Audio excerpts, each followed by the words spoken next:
नमस्कार, जय माता दी। मैं हूं आपकी अपनी लाइफ डिज़ाइनर आचार्य जीतू सिंह। बात करेंगे कि हम पंचांग, व्रत और त्यौहार की बात करते रहते हैं।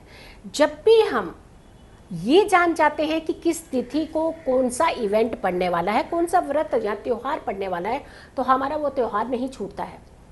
होता है कि लास्ट मोमेंट में पता चलता है नहीं आज नहीं है कल है, कल नहीं है आज है, वो तो निकल गया, वो ऐसा हो गया। तो आपकी बहुत सारे इवेंट छूट जाते होंगे, बहुत सारे त्यौहार छूट जाते होंगे, व्रत छूट जाते होंगे। तो हम नहीं चाहते कि आपका कोई भी व्रत छूटे, हम नहीं चाहते कि आपको कोई भी कन्फ्यूजन हो, हम नहीं चाहते कि आप वंचित रह जाएं सुखों से। हम चाहते हैं कि आपके जीवन में हमेशा सुख बने रहे, और सुख बने रहने चाहिए। उसके लिए हमें कुछ चीज़ें ये करनी होती हैं कि हमें ये मालूम होना चाहिए कि इवेंट किस दिन एग्जैक्टली पड़ता है। शुरुआत कर देते हैं सितंबर महीने के, यानी सितंबर महीने के व्रत, त्यौहार और तिथि। कौन सी तिथि को कौन सा व्रत, कौन सा त्यौहार पड़ता है। पहली तारीख यानी 1 तारीख की बात कर लेते हैं। तो अनंत चतुर्दशी, यानी यहाँ गणपति के विसर्जन का समय, और ये आखिरी पड़ाव होता है गणेश महोत्सव का। और उसके बाद श्राद्ध, यानी हम कहते हैं पितृपक्ष शुरू हो जाता है। तो 1 तारीख का है गणपति विसर्जन, और साथ के साथ आपका टर्न टू पितृपक्ष। 2 तारीख की अगर हम बात कर लेते हैं तो 2 तारीख भाद्रपद पूर्णिमा का व्रत, क्योंकि पूर्णिमा की जो तिथि है 10:52 तक है, और फिर उसके बाद प्रतिपदा का श्राद्ध लग जाएगा। तो जो पूर्णिमा के दिन जिनकी मृत्यु हुई होती है, उस दिन अगर किसी ने श्राद्ध करना है तो आपको 2 तारीख को ही करना चाहिए प्रतिपदा का। फिर आती है बात 3 तारीख को गुरुवार का, द्वितीया का, यानी दूसरा श्राद्ध, दूसरा पितृपक्ष चल रहा है, पूर्वजों का समय। ये बहुत पावन समय होता है। देखिए हम लोग क्या करते हैं, जब तक तो वो साथ रहते हैं तो हम बड़ा गुणगान गाते हैं, और जैसे ही वो हमसे दूर हो जाते हैं बस फिर साल भर भूल जाते हैं। अगर आप हमेशा याद रखेंगे तो परेशान कहाँ करेंगे वो आपको, वैसे भी नहीं करते हैं। लोगों ने ये धारणा बना ली पितरों ने बहुत परेशान कर रखा है। भाई कहाँ कर दिया, कौन है पितर? आपके अपने, आपके दादा, आपके पिता, आपके नाना नानी। मूल से तो सूद ज़्यादा प्यारा होता है ना, जैसे कहते हैं हम लोग। वो तो हमें जान से ज़्यादा प्यार करते थे, तो हमें कष्ट कैसे दे सकते हैं? हमारी तरफ से चूक हो रही है, हम ही याद नहीं करते उन्हें।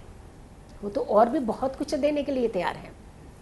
चलिए, इसके ऊपर बहुत सारी चीज़ें बताऊंगी आप। मैं पितृपक्ष की जो वीडियो निकालूंगी उस वीडियो को ज़रूर देखिएगा, क्योंकि आईना जब हम देखते हैं और हमारी तस्वीर नहीं खाली नज़र आती है, हमारी पूरी छवि नज़र आती है उसके अंदर।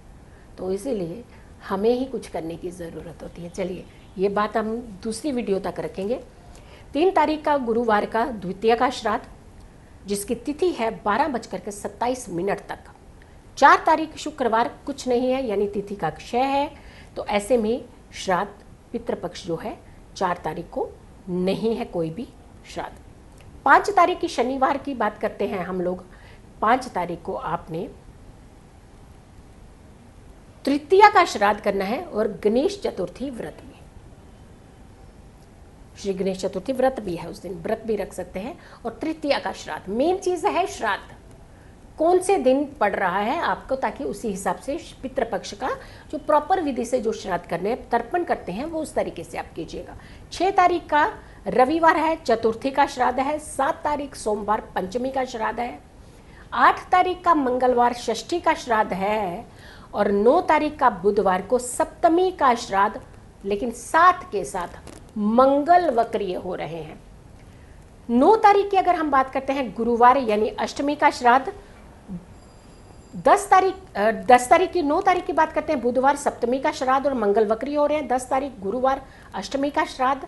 11 तारीख शुक्रवार नवमी का श्राद्ध, और 12 तारीख शनिवार दशमी का श्राद्ध, और गुरु मार्गी हो रहे हैं उसी दिन। 13 तारीख की अगर हम बात करते हैं तो 13 तारीख को है रविवार इंदिरा एकादशी। 15 तारीख का है भूम प्रदोष व्रत, मंगलवार का दिन है। त्रयोदशी का श्राद्ध भी है 16 तारीख की अगर हम बात करते हैं तो कन्या संक्रांति यानी सूर्य का प्रवेश कन्या राशि में होगा, और चतुर्दशी का श्राद्ध भी है। फिर उसके बाद हम बात करते हैं, देखिए एक एक करके पड़ाव हम क्यों बताते जा रहे हैं, आप उसी हिसाब से चीज़ें कीजिएगा। 17 तारीख 17 को गुरुवार को अश्विन महालय अमावस्या सर्व पितृ श्राद्ध पितृ विसर्जन। 18 तारीख का शुक्रवार है, और शुक्रवार को अपने को कुछ भी ऐसी तिथि कोई भी ऐसी चीज़ें नहीं बढ़ रही, लेकिन हम आगे बढ़ते हैं 23 तारीख की तरफ बढ़ते हैं। हाँ, अधिक मास हो रहा है, शुक्रवार से अधिक मास लग रहा है, एक बड़ा महीना, बड़ा हुआ महीना जिसे हम कहते हैं। अधिक मास में बहुत सारी चीज़ें नहीं की जाती हैं, इसलिए देखिए आप नवरात्र बहुत आगे चले गए हैं। 23 तारीख की बात करते हैं, बुधवार राहु का राशि परिवर्तन, और राहु वृष राशि में प्रवेश कर रहे हैं। मेरी सारी वीडियोस को ज़रूर देखिएगा, बहुत बचाव की बातें हमने उसमें बता रखी है। 27 तारीख का रविवार पुरुषोत्तमा एकादशी व्रत है उस दिन। 29 तारीख की अगर हम बात करें तो भूम प्रदोष मंगलवार का दिन है, भूम प्रदोषवार, और साथ के साथ शनि मार्गी हो रहे हैं। बड़े प्लैनेट्स मार्गी वक्री का ध्यान रखिएगा, इसीलिए हम बता रहे हैं क्योंकि आप ये सारी चीज़ें प्रिकॉशंस आप ले सकें। ये 29 तारीख की बात कर रहे थे, और इसी के साथ समापन हो जाता है सितंबर के महीने की सारे त्योहारों का, व्रत का। तो ये इसी हिसाब से आप सारी विधियों से अपने त्योहार मनाइएगा, व्रत मनाइएगा। अगली वीडियो में बहुत सारी चीज़ें लेकर के हाजिर होंगी, तब तक के लिए आप हमें इजाज़त दें। नमस्कार, खुश रहिए, स्वस्थ रहिए, पॉजिटिव रहिए। नमस्कार।